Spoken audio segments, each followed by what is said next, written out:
എൻ്റെ പൊന്നു സുഹൃത്തുക്കളെ, നമ്മുടെ വിക്രമൻ്റെ സിനിമ കണ്ടു. തങ്കൽ ഒരു രക്ഷയില്ല എന്ന് വെച്ച് കഴിഞ്ഞാൽ ഒരു രക്ഷയില്ല. രഞ്ജിത്തിനെ ഞാൻ സമ്മതിച്ചിരിക്കുന്നു. അടിപൊളി സിനിമ എന്ന് പറഞ്ഞാൽ സൂപ്പർ എന്ന് വെച്ച് കഴിഞ്ഞാൽ ഓരോ കഥാപാത്രവും വളരെ മനോഹരമായിട്ട് അഭിനയിച്ചിട്ടുണ്ട്. നമുക്ക് ശരിക്കും ഒരു ഹോളിവുഡ് സിനിമ കണ്ട ഫീലിംഗ് ആണ്. ഹോളിവുഡൊക്കെ മാറി നിൽക്കണം, അത്രയും മനോഹരമായിട്ടാണ് ഇവർ അഭിനയിച്ചിരിക്കുന്നത്. പ്രത്യേകിച്ച് എടുത്തു പറയാനുള്ളത് നമ്മുടെ പാർവതിയാണ്. പാർവതി ഒരു രക്ഷയില്ല. ഈ മലയാളികൾ സത്യം പറഞ്ഞാൽ ഈ മലയാള സിനിമാ സംഘടനകളൊക്കെ ഈ പാർവതിയെ പോലെ ഒരു ആക്ട്രസിനെ ഇത്രയും കാലം അഭിനയിപ്പിക്കാൻ വെക്കാതെ മാറ്റി നിർത്തിയെന്ന് വെച്ച് കഴിഞ്ഞാൽ വളരെ മോശമാണ്. കാരണം ഞാൻ അത്രയും അഭിനയ കഴിവുള്ള ഒരു നല്ലൊരു കഴിവുള്ള ഒരു സ്ത്രീയായിരുന്നു. അവരെ ഒരിക്കലും മാറ്റി നിർത്തുന്നതായിരുന്നു. വളരെ കൃത്യമായിട്ട് തമിഴ് സിനിമയിൽ, നമ്മുടെ ഈ വിക്രമൻ്റെ സിനിമയിൽ നല്ല രീതിയിൽ അവരുടെ കഴിവിനെ പുറത്തെടുക്കാൻ വെച്ചിട്ടുണ്ട്. അത്രയ്ക്കും മനോഹരം. അതായത് ഒരു പഴയ കാലത്തെ കഥയാണ്.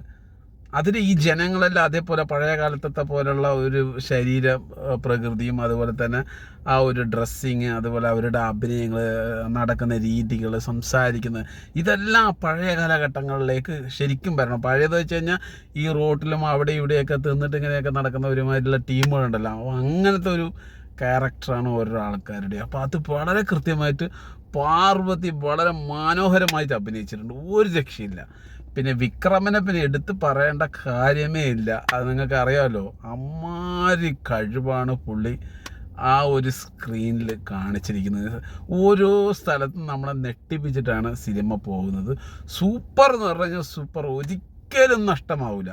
തമിഴ് സിനിമ ഇത്രമാത്രം ഡെവലപ്മെൻ്റ് ആയി എന്ന് വെച്ച് കഴിഞ്ഞാൽ ഈ സിനിമ നോക്കിയാൽ നമുക്ക് മനസ്സിലാവും. കാരണം വെച്ച് കഴിഞ്ഞാൽ ഒരു ഹോളിവുഡ് ആ മൊഴി വന്ന് തമിഴല്ലാതെ ഇംഗ്ലീഷ് ആണെങ്കിൽ, അല്ലെങ്കിൽ നമ്മൾ ആ ഒരു ശബ്ദമില്ലാതെ സിനിമ ആണെങ്കിൽ ഹോളിവുഡ് സിനിമയാണെന്ന് തോന്നിപ്പോവും. അത്രയും മനോഹരമായിട്ട് പുറത്തേക്കൊന്നും പോയിട്ടില്ല. ചുമ്മാ ഒരു കാടും മലയും അങ്ങനത്തെ ഒരു സ്ഥലങ്ങളിലാണ്. എന്നിട്ട് പോലും വലിയ ചിലവൊന്നും ഉണ്ടാവില്ല.